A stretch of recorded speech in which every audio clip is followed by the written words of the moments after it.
Well, I've got something to celebrate. I am now 4.5 months sober without a drink. And I got to tell you guys, it was one of the best decisions I've ever made in my life. So, if you don't mind, I'd like to give you a little backstory, and then I'll tell you how and why I quit alcohol. Okay? I've always been a drinker. Since the age of 17 years old, I started drinking, tying one on with my buddies and all the rest of it. And when I developed OCD, I was about 34, 35, severely. This was in 2004. That's when drinks started to become a problem. And it went through different phases. There was a time when I was drinking every day. Then I managed to sort of stop in the week when I was working. But yet I would binge then on the weekends and on holidays. And I had a lot of holidays doing what I do, okay? And I'd drink from, like 11 o'clock in the night until 4, 5 in the morning. And, sometimes later than that even. Watching Netflix and all this self-indulgent crap, okay? And the drink really became a problem for me. But I couldn't help but notice that there was people around me who were dying, who were passing away. A buddy of mine died through alcohol. Somebody else I knew died through alcohol. My brother basically died from alcohol. There was 2 guys in work, in the job I'm in, died from alcohol. So all these people were all dropping, because of alcohol.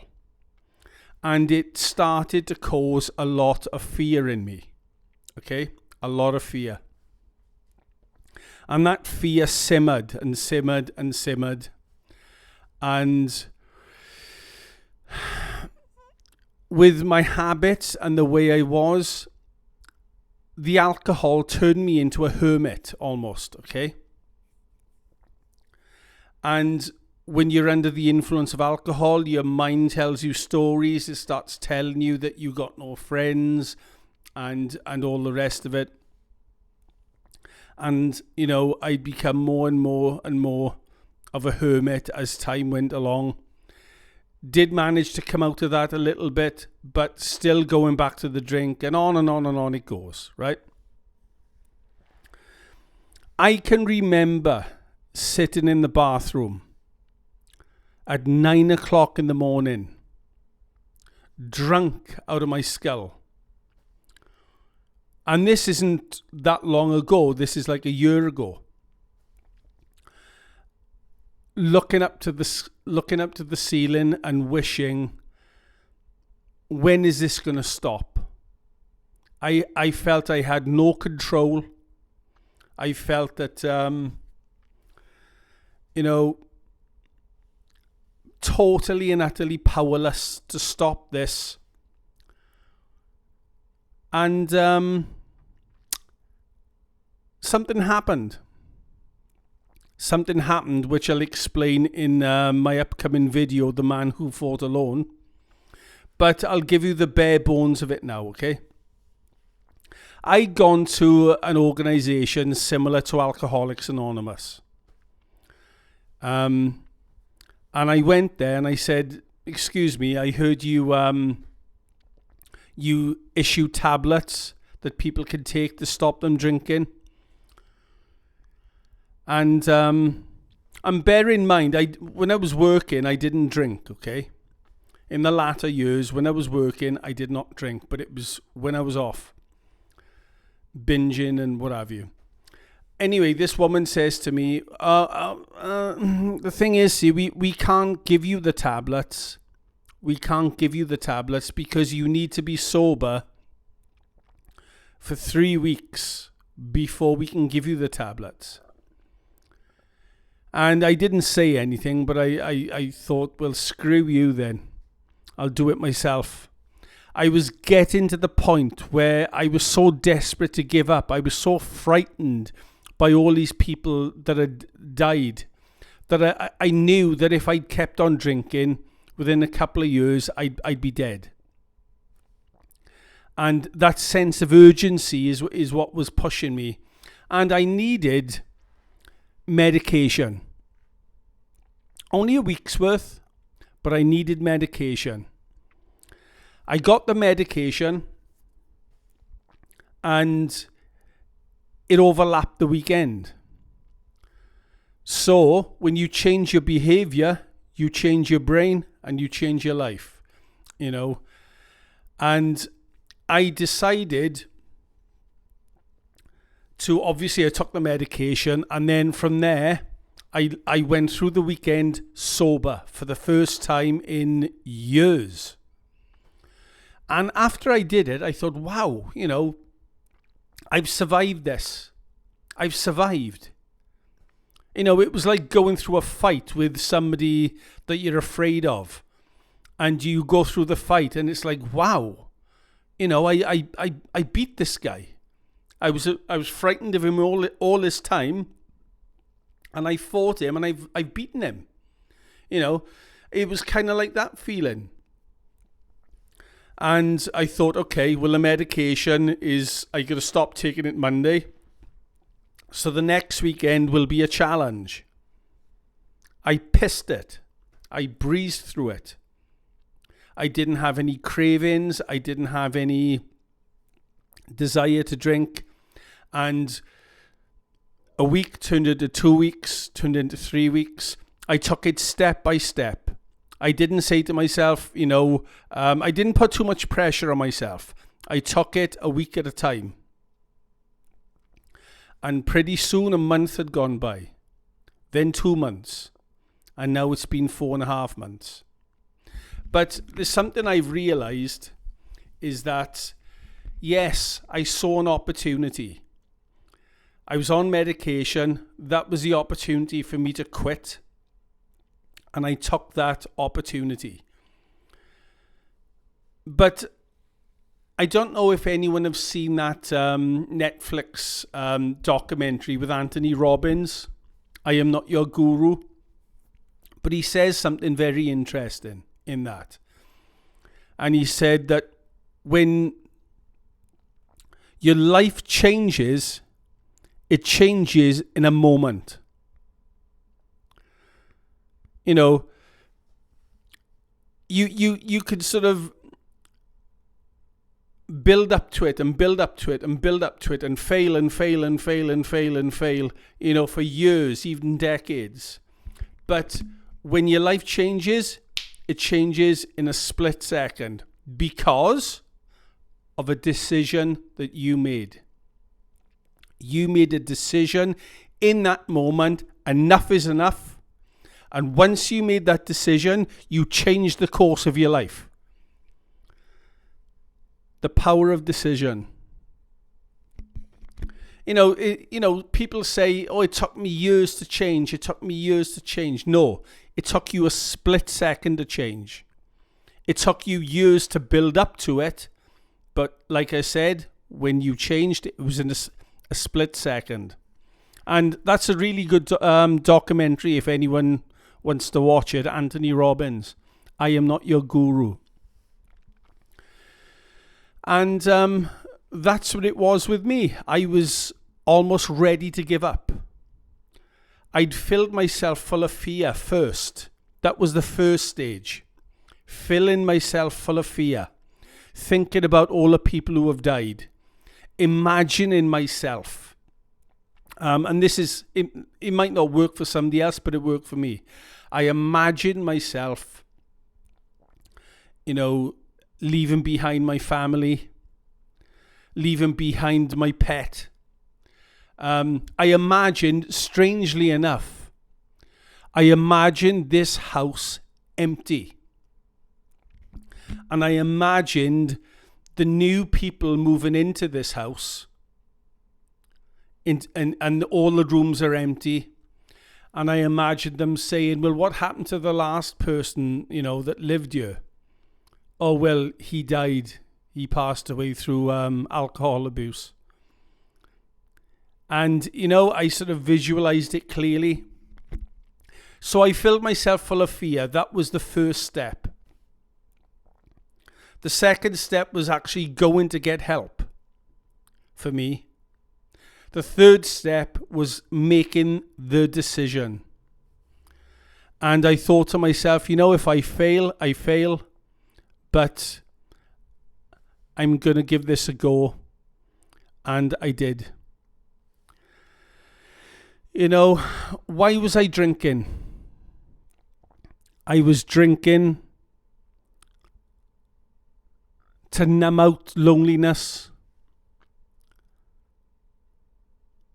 That was what it was in the end.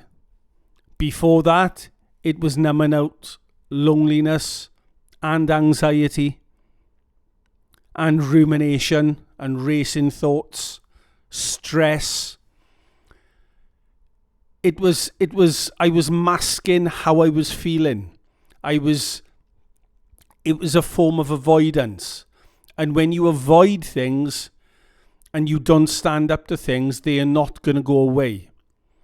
If you run away from fear, you'll get more fear. If you run away from guilt, you'll get more guilt. Whatever you run from, you're going to get more of. So the only way out is through. And that's to face your feelings. And when you give up alcohol, I can't tell you how much my life have changed. I'm sleeping better.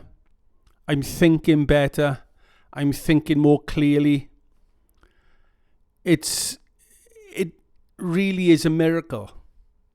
I never ever thought I'd be in front of the camera talking about alcohol abuse, telling this story.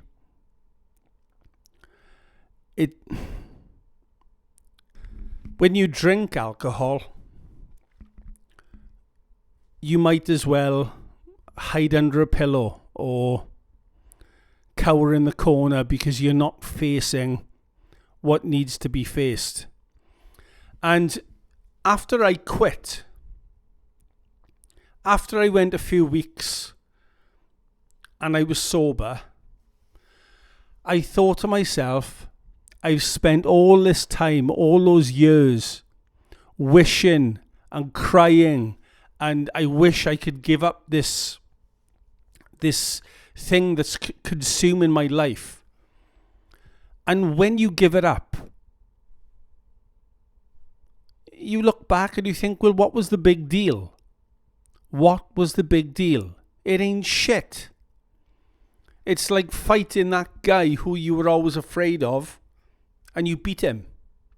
And you beat him convincingly. And you think to yourself, well, what was I so frightened of when I was better than he was in the first place?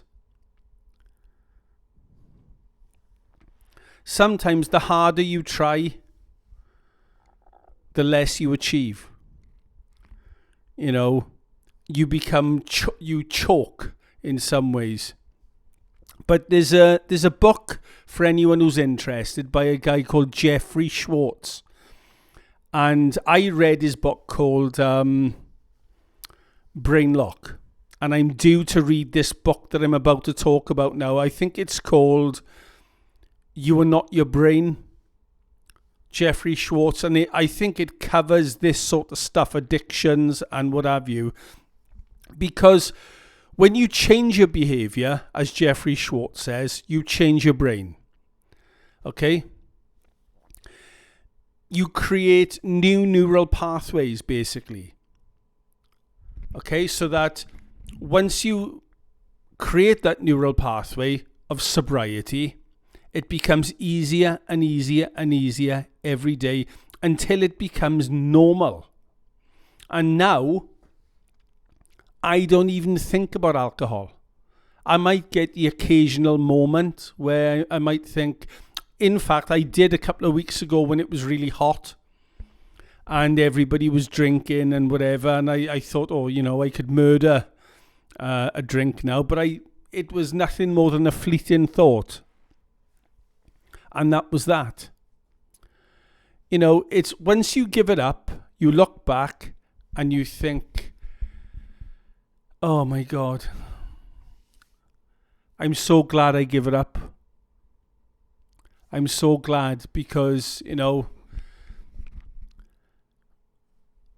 what was the big deal? What was the big deal? It's just a substance. But the thing is alcohol to a certain degree works. Okay? It works in the sense that whatever it is you're feeling, depressed, anxious, lonely, etc., the alcohol can give you respite from that. And the mind creates an association. Okay? It's, you know, it's a negative reward in a sense. It's you're rewarding yourself, you know, and the mind gets used to that. It links it up and, you know, and it's like as if you trained your dog to bite somebody and you, after your dog bits somebody, you give him a biscuit. You know, you're training yourself in the wrong way. You have to train yourself the other way, and it is doable. You know, when you change your behavior, you change your brain, neuroplasticity, you change your brain and you change your life. Anyway, I don't want to go on preaching, but I'm so glad that I've actually kicked this habit, and I want people out there to know that it is doable. And when you get to the other side, you know, success lies the other side of fear. Success lies the other side of discomfort. And when you get there, you look back and you think, is that what all the fuss was about? You know, was I really, really that, you know, worked up about giving up? And now I've given up, it's nothing. So there's hope, guys. Anyway, listen, I'm sorry if I blabbed on too much. I am a chatterbox and I do go on. And, but I just, you know, my final message really is stay the fuck away from alcohol, drugs, or anything that's going to mask how you're feeling, because there's a better way to get to manage your feelings, and that's to face them. Pain doesn't last forever. Anyway, guys, good night, God bless, and take care. Love you all. And I'll talk to you soon. And I may do another video on alcohol. Take care, guys. Bye.